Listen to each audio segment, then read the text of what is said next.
there, I'm Jen, and today we're going to take a closer look at the Alpinestars CR-X Drystar women's riding shoes. Now these are a pretty unique one. Alpinestars is really set out to make a riding sneaker or shoe that's going to work well for hiking around once you get off the bike as well. So you're going to see a lot of priorities going to be put on the comfort and the hiking capabilities of the CR-X. It also is waterproof capable with that Drystar liner, so it's going to keep your feet nice and dry on the ride as well. Now the CR-X prices in for around $200, so it's going to ship to you for free, and as always, our price match policy is in place to guarantee you the lowest price available. Now when it comes to sizing, I tried on a size US 7 of these shoes and they are true to size fit. They are just a tad big, but I think that works in their favor because I would definitely be wearing some little socks in these for comfort and for hiking around. All right, so let's dive into the different features of the CR-X. You can see straight away that has a very unique entry point, and this is what Alpinestars calls their speed lace-up system. So this is very common in their racing boots, and now they've incorporated it into this hiking style boot. So basically you're gonna manipulate this little tab here to get a nice snug fit and also to loosen it up to get your foot slid in there pretty fast. It's kind of like a slipper. It pulls on really quick. Now I would say my only nitpick about this system is that it does leave you with a lot of extra material. You kind of have to figure out how you're gonna stick that into place, and this Velcro comes down to try and secure it in place. I'd love to see in future iterations of this hiking sneaker just a little bit more of an elegant solution to all that extra material.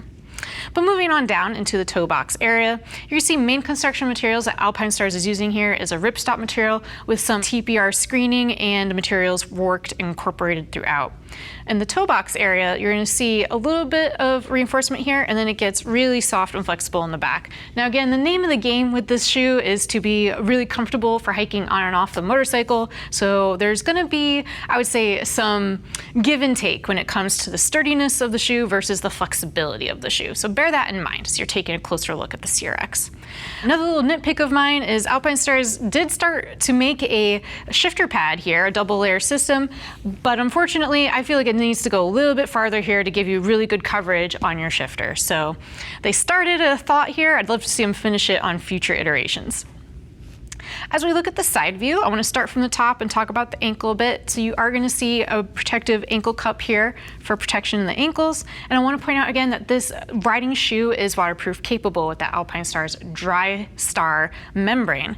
Now that membrane comes up to right about here at this metal eyelet. So you're going to have, I don't know, like an inch and a half of coverage there that you need to figure out with your waterproof pant into the waterproof membrane to make sure you get a nice secure fit that's going to keep the water out of the shoe. Now as we look at the rest of the material here, you're going to see more ripstop material coming down through the ankle area. Also this gray area is ripstop, and as you can see with this kind of black soft touch feel, that is that screened TPR on top, again for good flexibility and aesthetic choices.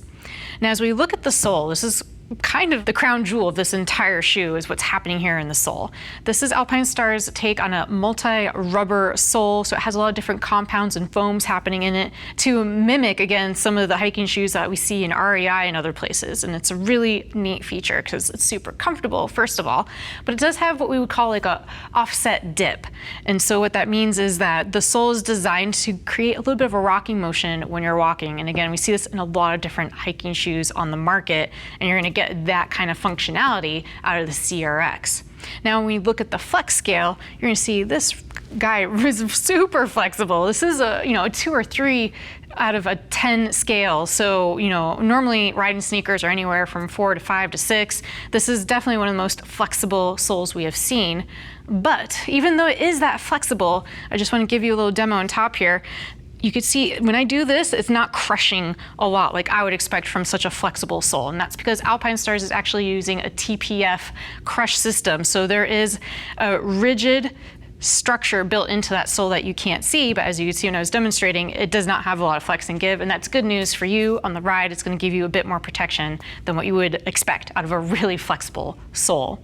And just a quick look at the bottom of the sole, you're going to see very aggressive treading and patterning. Again, that's for you when you want to go hiking, when you're all done with your ride, you're going to have some good traction there. On the back side of the CR-X, I want to point out this super flexible and soft little material here that goes right across your Achilles tendon. And this is really nice, especially if you're planning on hiking a lot in these shoes. That's a lot of flex and give. I'm sure we can all think in the past of a really rigid motorcycle boot that rubbed us raw on that portion of the back of the ankle. So again, for a shoe that is designed to be really comfortable on and off the bike, a nice little feature there. And then coming into the heel cup, there is some reinforcement here, just some flex and give, but it does have some reinforcement. One little nitpick of mine, a little reflective hit on the back there wouldn't hurt nobody, and it would help make you more visible if you're in some of those low light, waterproof kind of riding conditions. That waterproof shoe is probably going to be on the bike doing with you. All right, but that's going to do it. That is the long and short of the Alpinestars CR-X Drystar women's riding sneakers.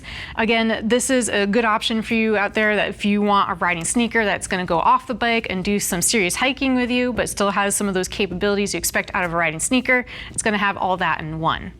Now, if you have more questions, go ahead and hit the info button on your desktop or mobile device. It's going to redirect you to the product page where you can see some product features and read some reviews from riders like yourself. And if you have even more questions, give our customer service a call. They're going to be happy to help you find a riding sneaker that best suits your needs. All right, thanks for hanging out as we take a closer look at the Alpinestars CR-X Drystar women's riding shoes. I'm Jen. Keep it on to you.